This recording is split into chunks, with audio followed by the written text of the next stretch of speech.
Hi, and welcome to this week's edition of the Las Vegas Advisor Weekly Update with Anthony and Andrew. Today is Thursday, October 26th, 2023. And wow, Anthony, there's a lot going on in Vegas. We talked about the Durango Casino opening. We talked about Fontainebleau opening in December. But what else is going on? Well, the question is, after these places open, what's next? Right? Exactly. You know, because we've had this spurt of a bunch of things, you know, with the Sphere and these two coming up, and like, okay, now what? Right. And because there's like, it seems like there's nothing on the calendar.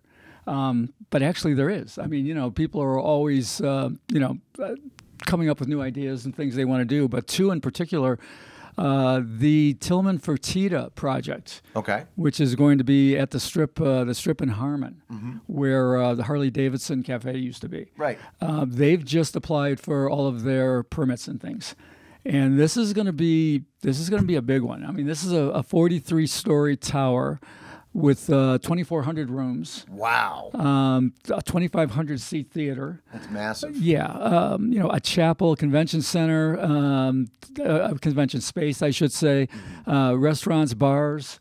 It's going to be a big deal. Yeah. You know, Tillman Fertitta is the cousin of Frank and Lorenzo Fertitta. From the Stations Group. From Stations Casinos. Right. And there's they say a pretty healthy competition between those guys, you know, kind of a rivalry, cousin and that sort of thing. Now, Tillman Fertitta in his own owns Landry's, right? Yeah, well, he owns a big restaurant chain. You know, Landry's, Bubba Gump's Shrimp, I think it's called Bubba Gump's Shrimp. Various others that he has, but he's also got casinos. He's got the Golden Nugget here in Vegas. He's got the Golden Nugget brand around the United States. He's got other things going on. I mean, this guy's right up there with him. And he owns a basketball team too, right? Yeah, it's Houston Rockets. Houston Rockets, yeah. Wow. So, but the thing is, they're talking about 2026. Okay. So that's 2+ years. You know, what's going to be going on in between. What might happen before that, another announcement this week, is the Dream Casino. Yes. We've talked about that on the south end of the Strip, across from Mandalay Bay. Now, they stopped construction. You know, that was announced months and months ago. They stopped construction, and, you know, just due to whatever normal problems that these things run into. I remember the headline. It was "The Dream May Be a Nightmare." Yeah, exactly.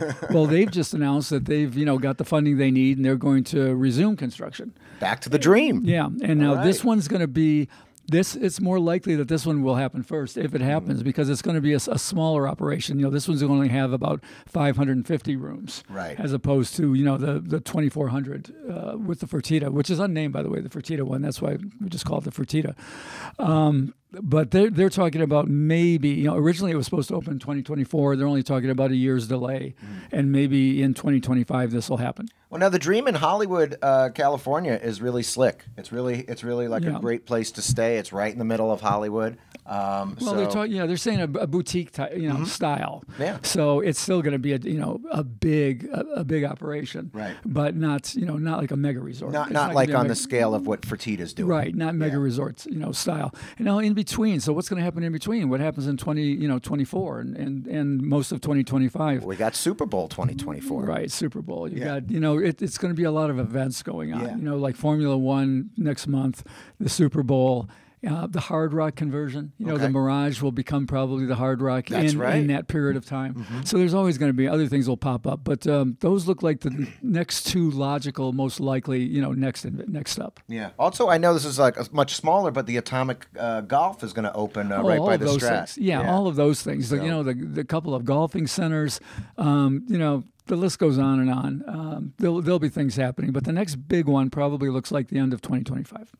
All right. And so, Anthony, I heard that there was some trouble on the Strip yesterday, a potential culinary strike. What's going on?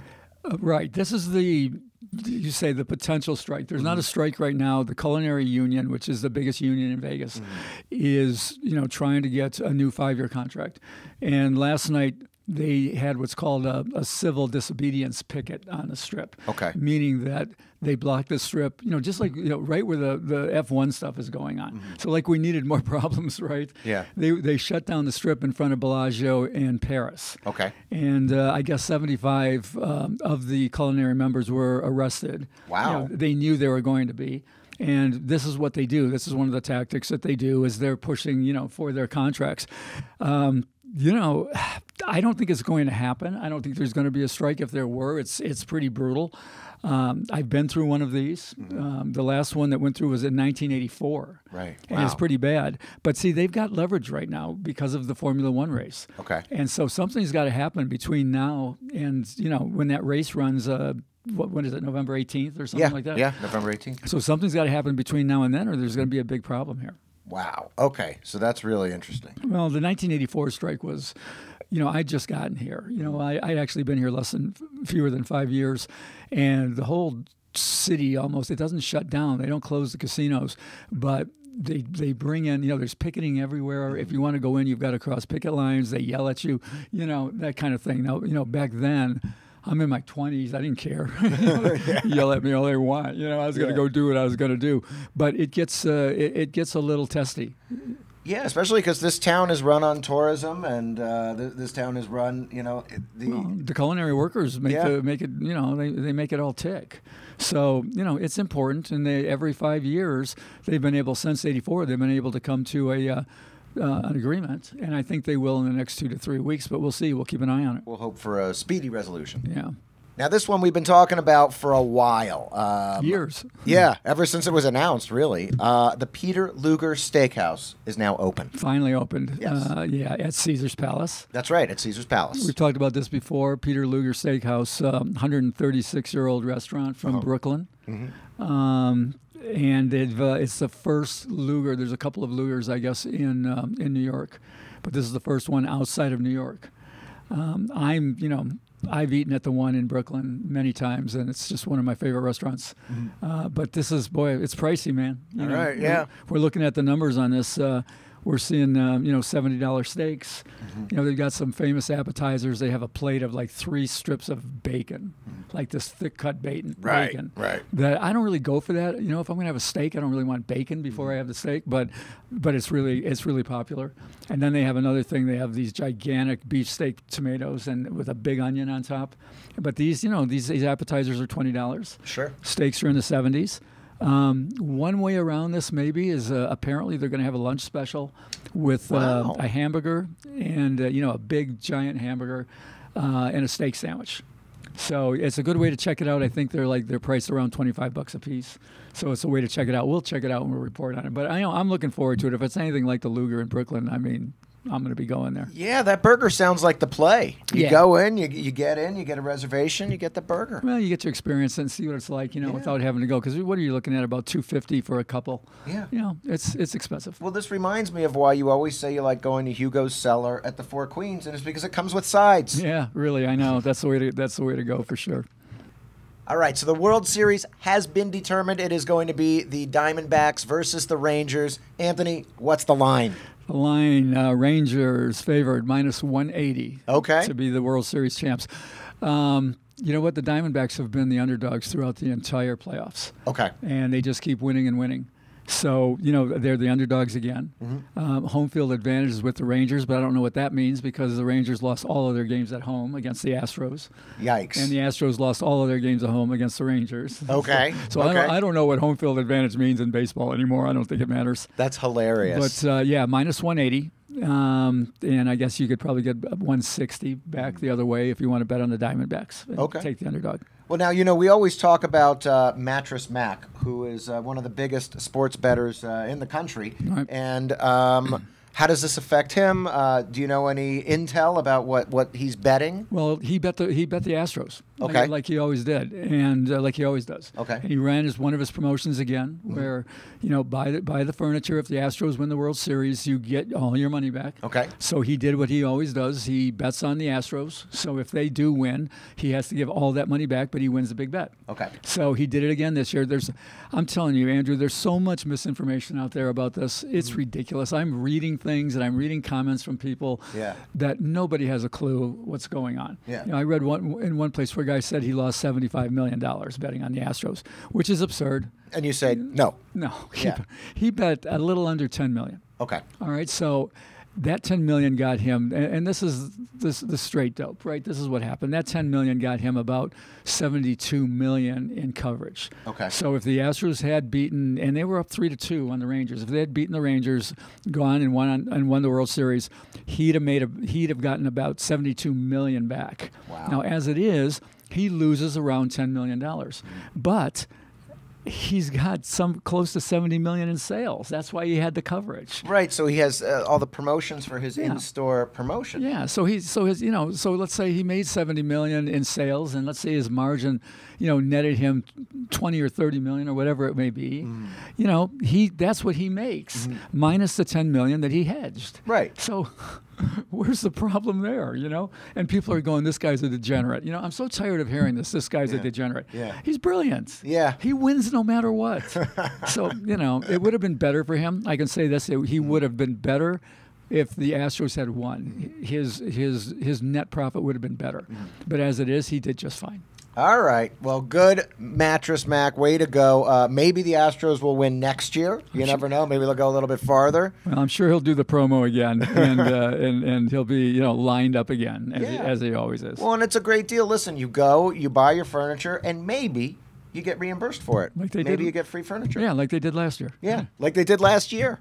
So last week in the comments, people were saying, how come you didn't say anything about the Las Vegas Aces winning their second championship in a row, which is fantastic. But guess what? It didn't happen when we shot it. Yeah, right. I mean, all the comments were, how can you talk about a high school? We talked about Bishop Gorman being, number one. How can you talk about a high school football team and you don't talk about the Las Vegas Aces? That's right. With the implication being, is it because it's the WNBA? It's the girls? Heck Absolutely no. not. They hadn't won yet. They were, it had just been completed when we were shooting the show. So sure enough, yes, the Las Vegas Aces. Congratulations. WNBA champions 2 years in a row. Yes, absolutely. Some people said in the comments, they go, it's never been done before. Well, it has. It's been done twice before, I believe.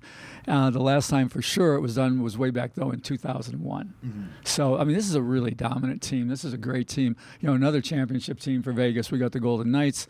Raiders, sorry, but and now you got the Aces who have won 2 years in a row, and it looked like they can do it again. I mean, they're a juggernaut. Yeah, they lost one game in 10 playoff games. They lost one. Yeah, I mean the Vegas Aces, they getting everybody in town pumped up to watch them, and us included. Such a great team. Asia Wilson's their big star.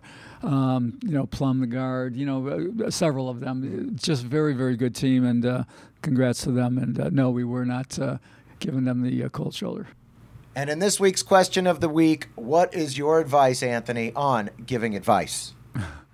On YouTube? No, in gambling, because this has happened to us before, where the question has come up: should you give advice to another player while they're playing or not? And we got to come clean. We like this question because we just went through it. Yeah, we were playing at the Ventnor Grill. It's really a good restaurant. They've got a good promotion on Sundays. Play 25, get 25, and they have good wine. And we were playing, and you and I were on on either side of a player who was playing Deuces Wild. That's right. And he was bad. He was really bad. He was holding all the wrong cards, and I'm not even a Deuces Wild player. Yeah, he was doing everything wrong for Deuces. And I watched him. I saw what he was doing. I mean, he was playing it like he was playing Jacks or better. You can't help but notice. And I really wasn't looking, but I couldn't help but notice. Right. And I'm sitting there, and I don't. My advice is, unless you're asked, don't say a thing. Yeah. Don't say a thing. But you said something. I had to. Yeah. Well, because what happened was the situation was that he had a straight that he got dealt, but he also had some deuces. The question was keep the straight or draw one for a wild royal. Yeah. And he was going to keep the straight. And yeah. you piped up. And I stopped him. I said, I don't know if that's the technical right move. Right. And then I had to ask Anthony and introduce Anthony to the situation. And then I got involved, and then we told him what he was supposed to do, and he did it, and he hit the wild royal. That's right. Right. So all of a sudden now he wants to know what we know. Yeah. Right. And I mean, really, it just doesn't seem he was winning. Yeah. He was playing. He was literally one of the worst Deuces Wild players I've ever seen. I mean, there almost wasn't a hand that he didn't hold wrong. Yeah. But he was winning. Yeah. Right. And so, you just got to leave that alone. Sometimes you know, you do. You just sort of got to leave that alone, because if they're doing well, they don't want to hear from you. You know, and if you tell them to do something that doesn't work out, then they get mad. And I just don't. Yeah. And you know, I just keep quiet unless they ask. Yeah. And you know what? It's a good rule for the future that I should probably just keep my mouth shut. But in this instance, I'm glad. Well, I think I told this story before, that somebody asked me once. It was that we were at the Crown and Anchor playing, and somebody asked me how they should play a hand. Yeah. And literally asked me to come over and take a look at it. And I walked around the bar and I told him what to do. Yeah. And he went, "I'm not doing that." So, and I said, "Then why did you ask me if you're not going to do it?" So it's you know, it's best to keep your nose out of it, to be honest with you. If they ask and you want to help and you know how to help, then go ahead. Yeah. So there's our advice. Our advice is don't do it. Our advice is no advice. That's right. And in this week's Jackpot of the Week, we have to say it, Megabucks hit again. I know. It's you know, we like to do the send-in ones, but what are you going to do when somebody hits for $12.2 million? $12 million, Anthony. Yeah. And, wow. Third time this year in Vegas. Yeah. Fourth time in Nevada. All right. So they were hit previously this year at Cannery and Aria in Vegas. This one was hit at Excalibur. Okay. All right, $12.2 million hit at Excalibur. Don't know who that person was. I don't know if it was a local or somebody visiting or whatever, but they just announced that that it was hit for the third time in Vegas. The biggest one this year so far was the one at the Atlantis in Reno. That was $14 million. But notice they're relatively low. I mean, the other two were like 10.1 and 10.3 or something. Right. Because it resets at 10. Okay. And people keep hitting them fast. Now, how does that happen? Does that mean more people are playing Megabucks? Like there's an increase in play, so that there's an increase in volatility or winning? Or you would expect that when there's more people playing, that they would hit more often. That's those correlate, they go together.